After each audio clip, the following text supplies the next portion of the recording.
Visakha RK బీచ్లో fishing boat ప్రమాదానికి గురైంది. జట్టి నుంచి ఆర్కే బీచ్కు కొట్టుకొని వచ్చింది బోటు. ప్రమాద సమయంలో బోటులో 5గురు మత్స్యకారులు ఉన్నారు. అలల ధాటికి ముక్కలైంది బోటు. 5గురు మత్స్యకారులు సురక్షితంగా ఉన్నారు. దాదాపు 20 లక్షల ఆస్తి నష్టం జరిగినట్టుగా తెలుస్తోంది. జట్టి నుంచి ఆర్కే బీచ్కు కొట్టుకు వచ్చింది. అయితే ప్రమాద సమయంలో బోటులో 5గురు మత్స్యకారులు ఉన్నట్టుగా తెలుస్తోంది. ఆర్కే బీచ్లో ప్రమాదానికి గురైన ఫిషింగ్ బోట్ సంబంధించి దాదాపు 5గురు మత్స్యకారులు సురక్షితంగా బయటపడ్డట్టుగా తెలుస్తుంది. 20 లక్షల ఆస్తి నష్టం జరిగినట్టుగా తెలుస్తుంది. మీరు చూసిన దృశ్యాలు విశాఖ ఆర్కే బీచ్కి ఓ ఫిషింగ్ బోట్, ప్రమాదానికి గురైన ఫిషింగ్ బోట్ కొట్టుకొని వచ్చింది. అయితే ఎందుకు జరిగింది ఈ ప్రమాదం అనే కోణంలో ప్రస్తుతం హార్బర్ అధికారులు ఆరా తీస్తున్నారు. బోటు ఇంజన్ మధ్యలో ఆఫ్ అయినట్టుగా తెలుస్తోంది. ఈ నేపథ్యంలో అలల ధాటికి ఒక్కసారిగా బోటు మునిగిపోయి విరిగిపోయినట్టుగా తెలుస్తోంది. ప్రమాద సమయంలో బోటులో 5గురు మత్స్యకారులు ఉన్నట్టుగా తెలుస్తుంది. జట్టి నుంచి ఆర్కే బీచ్కు కొట్టుకొచ్చింది ఈ బోటు. అయితే అలల ధాటికి ముక్కలైంది. 5గురు మత్స్యకారులు సురక్షితంగా ఉన్నారు. కానీ 20 లక్షల ఆస్తి నష్టం జరిగినట్టుగా తెలుస్తుంది. ఆ బోటుకు సంబంధించిన శిథిలాలు మనం చూడొచ్చు. పూర్తిగా ముక్కలైన బోటు ఒడ్డుకు కొట్టుకొచ్చింది. సముద్రం మధ్యలో ఎలాంటి ఇంజన్లో లోపం బహుశా తలెత్తి ఉంటుంది. సడన్గా ఇంజన్ ఫెయిల్ అవడంతో బోటు అలల ధాటికి మునిగిపోయినట్టు తెలుస్తుంది. కానీ మత్స్యకారులు మాత్రం క్షేమంగా ఉన్నారు. ఆస్తి నష్టం మాత్రం జరిగింది. ఇక ఈ ప్రమాద ఘటనకు సంబంధించి మా ప్రతినిధి శివరామకృష్ణ మరింత సమాచారం అందిస్తారు. విశాఖలో ఫిషింగ్ హార్బర్ నుంచి ఈరోజు ఉదయం తెల్లవారు 5 గంటలకైతే ఒక బోట్ నుంచి వేటకు అయితే బయలుదేరారు మత్స్యకారులు. అయితే వేటకు బయలుదేరిన వేట ముగించుకొని తిరుగు ప్రయాణం అయినప్పుడు దగ్గర హార్బర్కి దగ్గరలో వస్తున్నప్పుడు మనం చూస్తున్నప్పుడు ఏదైతే ఆ బోట్ ఉందో ఆ బోట్ అయితే ఇంజిన్ ఫెయిల్ అయ్యి రిటర్న్ వస్తున్నప్పుడు అయితే ఇంజిన్ ఫెయిల్ అవడంతో అది సముద్రంలో అయితే అయిపోవడం అయితే జరిగింది. అయితే ఈ ఫిషింగ్ హార్బర్కి నాటికల్ మైల్ అంటే మన భాషలో చెప్పాలంటే 1.5 కిలోమీటర్ దూరంలో ఉండగా ఈ ఇంజిన్ ఫెయిల్ అవడంతో అయితే యాంకర్ అయితే వేశారు. యాంకర్ వేయడంతో అది కూడా తెగిపోవడంతో ఇది గాలికి దగ్గర విశాఖ బీచ్ ఒడ్డుకి అయితే కొట్టుకుని రావడం అయితే జరిగింది. అయితే మనం చూడొచ్చు అందులో సామాన్లు అన్నీ ఈ నీటిలో అయితే తేలుతున్నాయి. దానికి సంబంధించి ఈ డీజిల్ ట్యాంక్ కానీ దానికి సంబంధించి అన్నీ కూడా మొత్తం అంతా ఈ మత్స్యకారులు దాని నుంచి తీసుకొని రావడం అయితే జరుగుతుంది. అయితే ఈ మత్స్యకారులు ఎవరైతే వెళ్ళారో వాళ్ళు మనతో పాటు ఉన్నారు. అసలు ఏం జరిగింది, అసలు ఈ ప్రమాదం ఏ విధంగా జరిగిందని చెప్పి వాళ్ళని అడిగి తెలుసుకుందాం. మత్స్యకారుల నాయకులు అయితే ఉన్నారు మనతో పాటు. అసలు ప్రధానంగా అసలు ఏం జరిగింది అని చెప్పి తెలుసుకుందాం. సార్ చెప్పండి, అసలు ఏం జరిగింది, వీళ్ళు ఎప్పుడు బయలుదేరారు? డాల్ఫిన్ అసోసియేషన్ ప్రెసిడెంట్ అండి, ఫిషింగ్ హార్బర్. అయితే సీజన్ అయిన దగ్గర నుంచి బోట్లు యథాతథంగా సింగల్కి 4 రోజులకి 5 రోజులకి సీజన్కి వెళ్తూ ఉంటాయి సార్. దాన్ని బేస్ చేసుకొని ఈరోజు పొద్దున్న 5 గంటలకి సింగల్కి బయలుదేరారు. అంటే పొద్దున్న వెళ్ళిపోయి సాయంత్రం వచ్చేస్తారనమాట. వచ్చే టైంలోనూ బోట్ ఎంట్రన్స్ దగ్గరలో ఏం చేసిందంటే ఇంజిన్ ఫెయిల్ అయింది. ఇంజిన్ ఫెయిల్ అయిన తర్వాత వాళ్ళు ఏమో చాలా యాంకర్ వేయడం జరిగింది. యాంకర్ మరియు పట్టుకోలేదు. దానివల్ల ఏమైందంటే వీళ్ళేమో ఇంకా గాలికి ఇటు వస్తుండగా జేడీ ఆఫీస్కి ఫోన్ చేసి బోట్లకు రప్పించి బోట్లకు కూడా తాళ్ళు వేశారు. అయితే తర్వాత ఆ బోట్లు కూడా తాళ్ళు తెగిపోయాయండి. తెగిపోతే మళ్ళీ ఇంకా ముందుకు వస్తే యాంకర్ వేశారంట. తర్వాత వాళ్ళు వైర్ రోపులు అన్నీ కలిపి నీటిలో పెట్టినా సరే తాకిడికి ఆగలేదట. అది 2 గంటల ప్రాంతంలో ఈ విషయం జరిగింది. జరిగితే ఇలాగ వస్తూ ఇక్కడికి వచ్చేసి 2 గంటలకి 2:30కి ఇక్కడ ఒడ్డుకి వచ్చింది. దానివల్ల ఇప్పుడు పరిస్థితి ఏంటంటే వీళ్ళు చాలా పూరిపోయిన అప్పులు చేసుకుని ఆ రోజుకి ఆ సింగల్కి వెళ్ళే పరిస్థితి ఉంది. అందువల్ల వీళ్ళకి న్యాయం చేయమని ప్రభుత్వాన్ని మేము కోరుతున్నాము. ఇంకోటి ఏంటంటే దురదృష్టకరం ఏంటంటే కాలిపుడిన బోట్లు అన్సీజన్లో జరిగితే ఇప్పుడు సీజన్కి 2 నెలలకి 3 బోట్లు, ఒకటి ఫైర్ యాక్సిడెంట్ అయ్యింది, రెండోదేమో కూనమడుగులోనే సేమ్ యాక్సిడెంట్ అయింది. ఇది 3వ యాక్సిడెంట్ అండి 2 నెలలకే.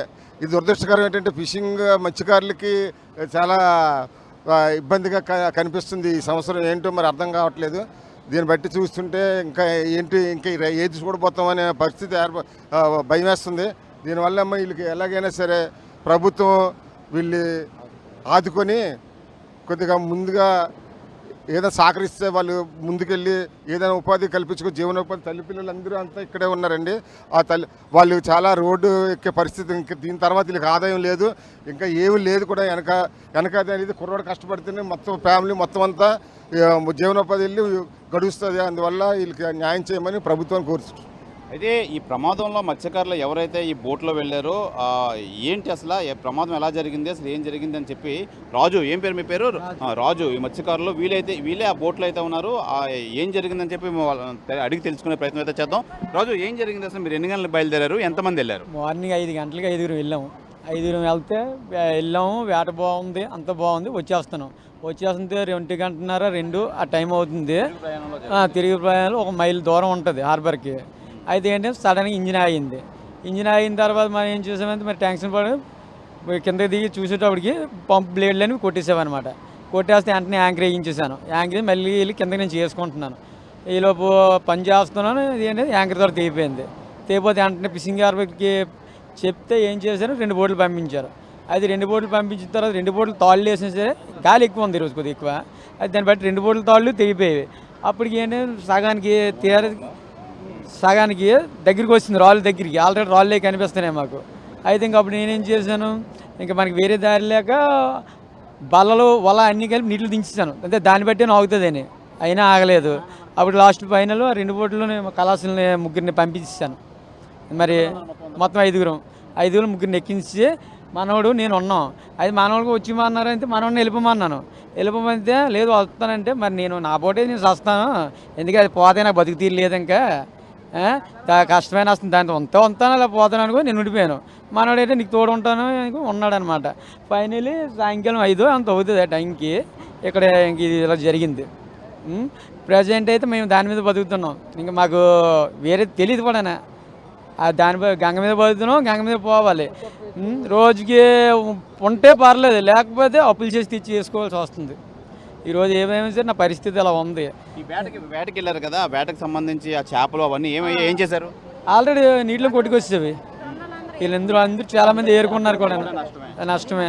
ఆల్రెడీ బోట్లో 400 లీటర్ల ఆయిల్ కూడా ఉంది, అది కూడా నష్టం. ఇంక ఇన్ని బోటు పోయిన తర్వాత ఇంకెన్ని నష్టాలు మనం చెప్పలేము.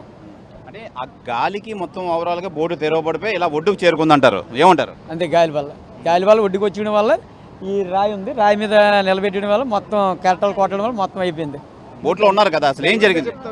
పంపేళ్ళు కొట్టేసి అక్కడ ఆగిపోయింది సార్. అది ఆగిపోయిన తర్వాత మేము మా ప్రయత్నం వీళ్ళు పంపించిన తర్వాత మేము ఎంతైనా చేసాం, కానీ మా వల్ల కూడా కాలేకపోయింది. అది అక్కడ ఎక్కవలసిన బోటు ఇక్కడ ఎక్కింది.